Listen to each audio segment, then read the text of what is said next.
BTS का अब chapter 2 शुरू हो चुका है।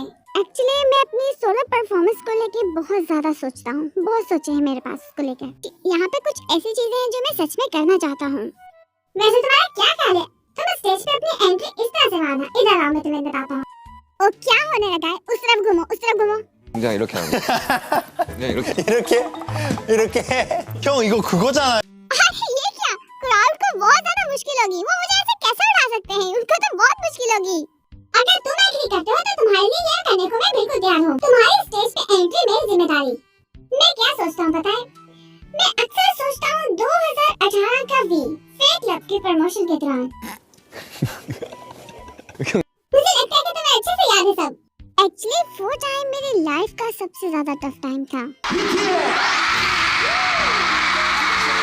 अगर मैं मर जाऊं और दोबारा जिंदा वापस होकर आऊं तब भी कुछ नहीं बदलेगा। आर्मी मेरे लिए बहुत ज्यादा कीमती गिफ्ट है। जब साल की शुरुआत हुई तब हम इमोशनली बहुत ज्यादा स्ट्रगल में रहे हैं और यहाँ तक कि हम लोगों ने डिसबैंड होने का भी सोचा। लेकिन मैं अपने मेंबर्स का बहुत शुक्रगुजार हूँ जिन लोगों ने हम सबको एक साथ मिला के रखा।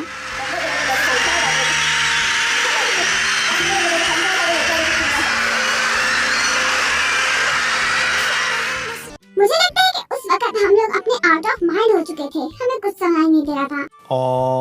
तुम्हें पता है कि मैंने ये बात इससे पहले कभी नहीं की है। मैं पहली बार ये बात बोलने वाला हूँ अपने फैन से, वो भी सिस्टर के थ्रू, क्योंकि लोगों को नहीं पता है कि हम लोगों ने इतना मुश्किल वक्त कैसे देखा है और हम लोगों ने इतना स्ट्रगल क्यों किया है, क्या वजह है इसकी। और कोई भी ऐसा नहीं है जो इस बात को समझ सके कि उस वक्त हम सब लोग कितने ज्यादा परेशान थे। हाँ, सब लोग बहुत ज्यादा थक चुके थे। कुछ भी उनको समझ नहीं आया था। वो अंदरूनी, जिस्मानी तौर पर, ज़हनी तौर पर हर तरह से थक चुके थे।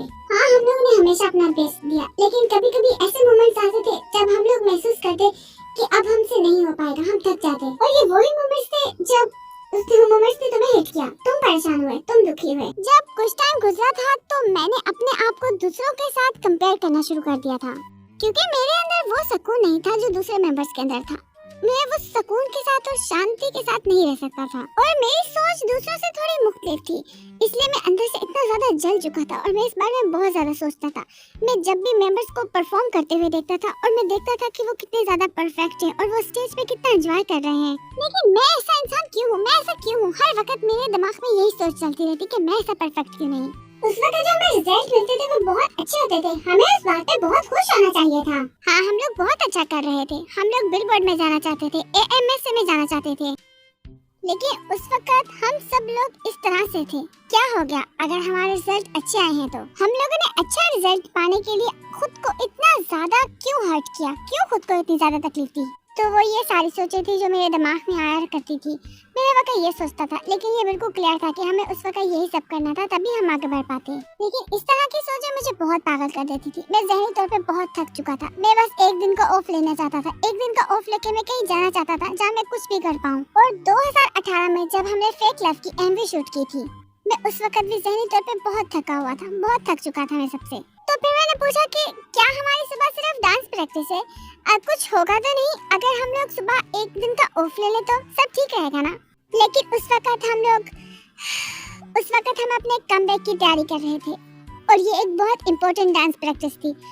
यही वजह थी कि हम लोग रेस्ट नहीं कर सकते थे। और जब मैंने ये गेस किया कि हम लोग रेस्ट नहीं कर सकते, ये सारी नेगेटिव चीजें मुझे अंदर से तोड़ रही थी और मैं सोच रहा था कि शायद मुझे नहीं लगता कि मैं इस हालत में कुछ भी ऐसा कर सकता हूँ। और फिर मैं कुछ तरीके सोचने लगा। मैं सोचने लगा कि मैं ऐसा क्या करूँ जहाँ से मुझे कुछ देर के लिए आराम करने को मिल जाए, लेकिन कोई भी बेहतर तरीका मेरे दिमाग में नहीं आया। फिर मैं तो यहाँ तक सोचता था कि मैं खुद को कोई चोट पहुँचा लूँ ताकि मुझे कुछ देर आराम करने को मिले।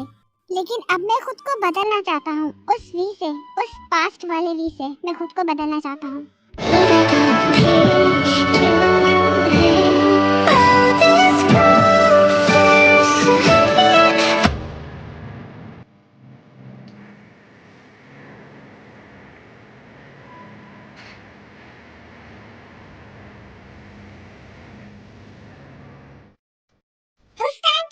ये लगता था कि अगर हम लोग इसी तरह से प्रमोशन करते रहे सब कुछ, तो हमें सोने के लिए टाइम नहीं मिलेगा। हाँ, हम सोचते थे कि हम इस तरह से नहीं जी सकते। हाँ, तब ये सोच हमारे दिमाग में शुरू से ही थी। और लेकिन अगर अब हम लोग पीछे मुड़ के देखें तो वो सब कुछ चला गया है और सब कुछ बदल चुका है। लेकिन उस टाइम हम लोग जिंदगी और मौत की सिचुएशन है। हाँ बिल्कुल, वो एक मुश्किल वक्त था। पता है, इस बात का कोई भी सेंस नहीं बनता। ये बिल्कुल भी आसान नहीं है। ये किसी भी शख्स के लिए आसान नहीं है। आप बस अच्छे रिजल्ट के लिए मेहनत करते रहो, जबकि आपको पता भी नहीं कि एंड में क्या होने वाला है, लेकिन आप स्ट्रगल कर रहे हो एक अच्छे रिजल्ट के लिए।